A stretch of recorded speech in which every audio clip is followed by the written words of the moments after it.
Did you get that letter? No. Oh, I'm sorry. No, I'm hearing it for the first time. But I suspect I know what it could say. Probably just say it. Okay. Let me just bring to your attention what the section of Kenyans are saying. They're expressing their misgivings about your candidature. Firstly, they are concerned over the fact that you've been a lawyer for His Excellency President William Ruto, and who is likely to be a candidate in the elections of 2027. The fear that these Kenyans have is that in the event that you're successful and you join the 6 judges in the Supreme Court, and then thereafter there is a petition challenging presidential elections for the year 2027, their fear is that you are likely not to be impartial. What do you have to say to this? Okay, so first of all, it is true I have represented him. May I say that I intend to be as objective and neutral in my discharge of my functions as a judge. And so the fear is, well, I can't say it is ill-informed. I can understand the concerns, but I just want to give the assurance that I would be fair and I would only deal with facts and the law. I would also like to say 2 other things, commissioners. The first one is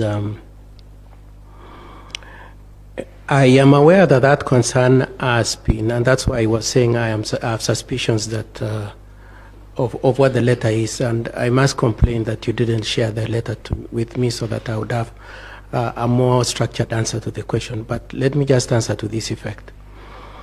That I have looked at the totality of judges, right from the High Court, Court of Appeal to Supreme Court.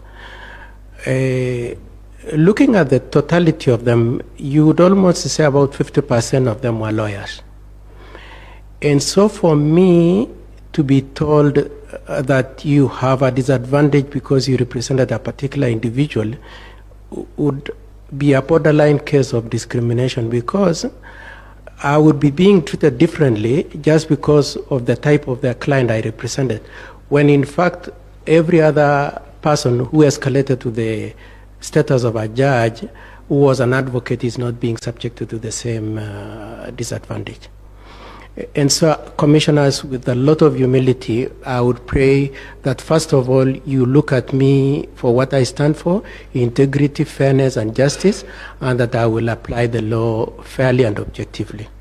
But secondly, that to distinguish me just because of one client, a criteria that has not been applied to other candidates who apply to be judges, would probably not be quite fair.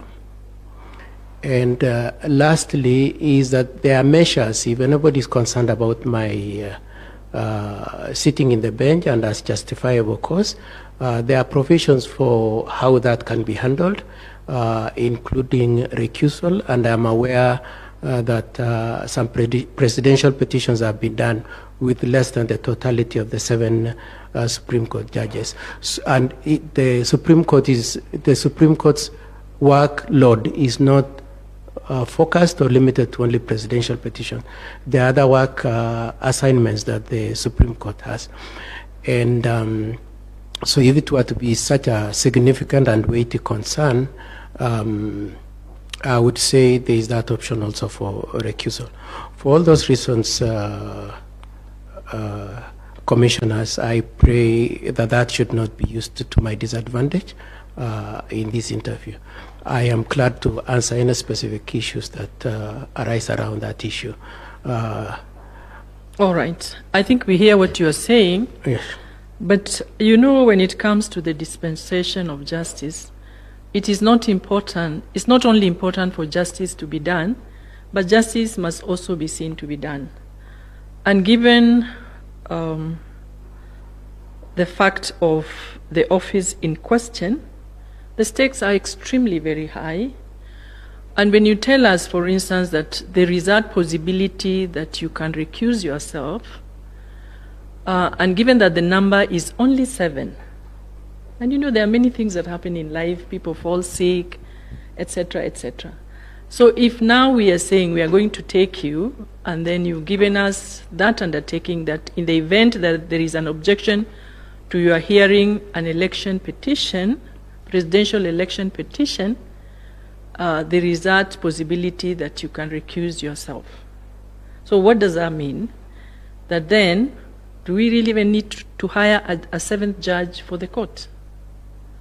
If we have the option of a recusal, right from the word go.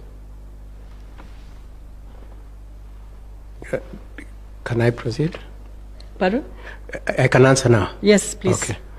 So, recusal is probably the bottom in the list, my lady. I would insist that I should be taken for what I say and what I have represented, being objective. My relationship with His Excellency is not such that I always said yes to everything he wanted or he wished for. And so it has never taken my objectivity away. But I understand your question to be more of the perception of third parties. So again, I want to say that the front line is to say that I should be taken for what I represent, that I intend to be objective and fair, and that issue of recusal should be the last option.